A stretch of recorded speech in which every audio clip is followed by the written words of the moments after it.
We've already shown you the Maxus D60 Elite, but this time we have with us the Maxus D60 Pro. Let's check it out.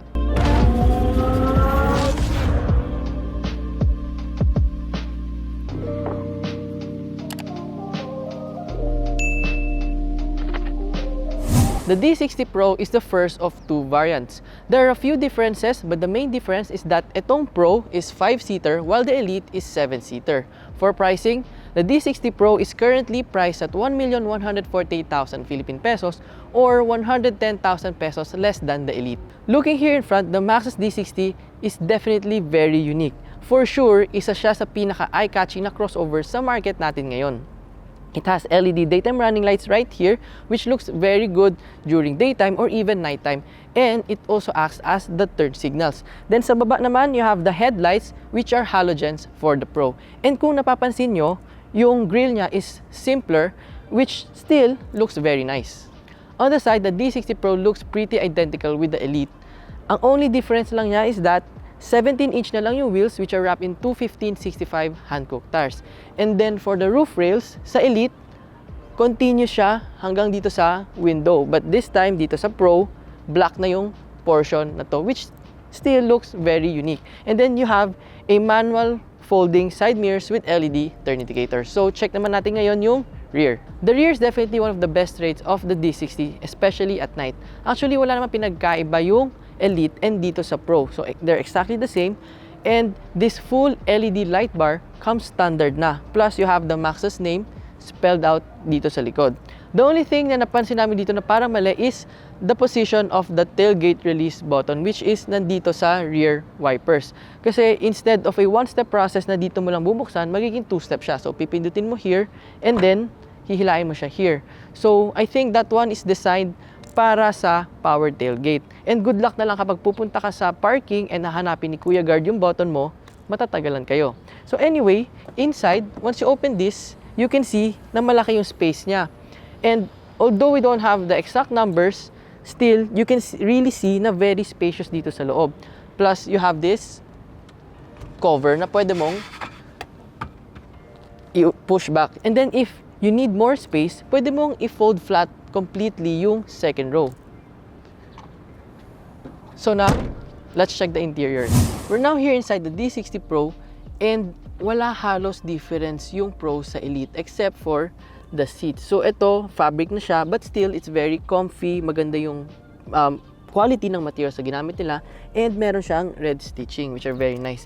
And then para naman dito sa dashboard, it's exactly the same. You still have the soft touch material here on the dashboard and then you have the leather material right here with red stitching plus meron kang piano black accent dito across. And the design overall kind of reminds me of the previous generation Honda Civic. For the steering wheel, parehas na parehas yung steering wheel niya, yung design niya. It has the cruise controls and the audio controls here on the steering wheel. But the main difference is that instead of leather, this one is polyurethane now, which still looks very, very nice. And then for the horn, yan yung horn niya and it still sounds really, really great. And then you have this sporty looking instrument cluster with a 7-inch display in the middle and magandang graphics niya, easy to read and easy to understand. But all good things must come to an end and nandito tayo sa part na yun, which is the infotainment system and yung AC controls niya. So first, dun tayo sa infotainment system. Sa infotainment system niya, wala siyang Apple CarPlay and Android Auto but responsive naman siya and easy to use. And yung display niya, yung graphics niya, it's fine. So, nakabawi naman siya doon.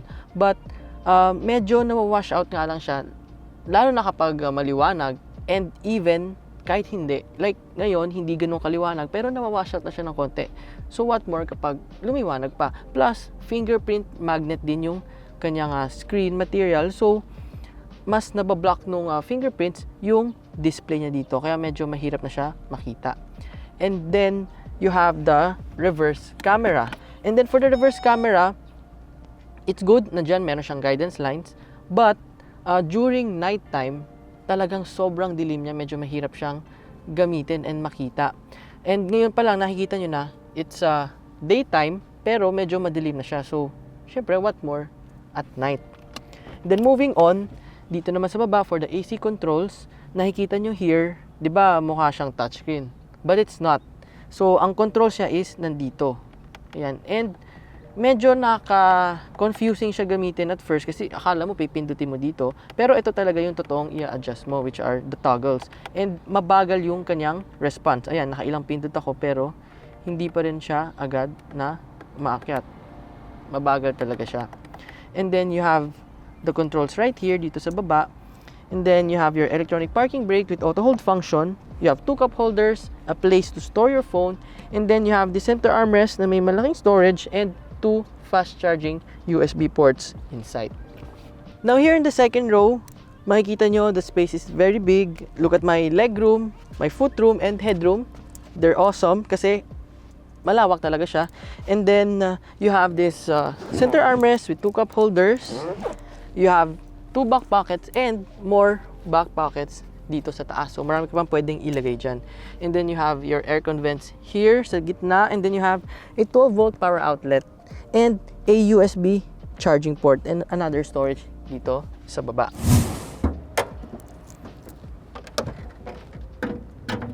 The Maxus D60 Pro is powered by a 1.5-liter inline-4 turbocharged petrol engine with 165 horsepower and 250 Nm of torque paired to a 7-speed dry dual-clutch transmission. So let's bring it out on a test drive.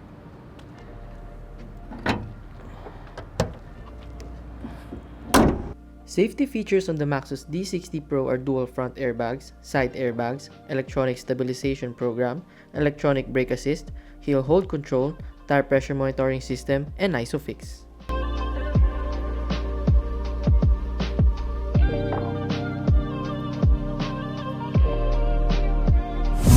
Now we're driving the D60 Pro, and before, if napanood nyo na yung review namin, na-drive na rin namin yung D60 Elite. And we're also familiar with the engine kasi na-drive na namin twice yung G50 and the MG RX-5. So it's gonna be very familiar na sa atin. When it comes to accelerating, mafe-feel mo agad yung power and yung torque ng sasakyan na to. And it's really very fast.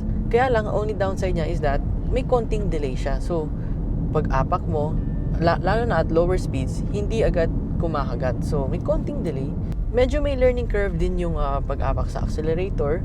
So, you need to get used to it and kailangan makabisado mo, timplahin mo ng maayos. And once na makuha mo na yung proper na pag-apak, doon, magiging okay na siya talaga for you. And the experience is good. Talagang may enjoy mo yung power and yung torque niya. Sa ride quality ng D60 Pro, it's excellent. Talagang it's very smooth.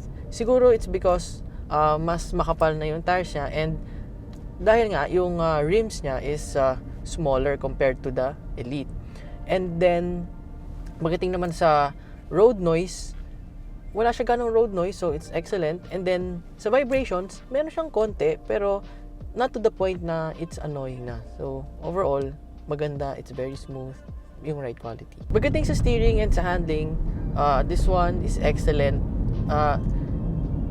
It's light, but it's not as light as the other Chinese crossovers. So, masarap siyang i-drive, especially dito sa city. And also, lalo na kapag sa highway, kasi the handling is very precise, it's very direct, kaya talagang may enjoy mo siya na i-drive. Overall, the D60 is very good for its on-road performance. Tanggalin mo lang yung lag niya and then it's good, it's perfect na. Masarap na siyang gamitin overall. For the fuel economy, the numbers that we got are pretty decent. So, nakakuha kami around 10 kilometers per liter at an average speed of 31 kilometers per hour. And that's a mix of city and highway driving. So, that's good enough. Yung number na yon, sobrang good na yon for a crossover like this. We admit the Maxus D60 Pro is not perfect, but it definitely wins when it comes to styling, comfort, and to some extent, performance. For its subcompact crossover price, it's definitely worth considering.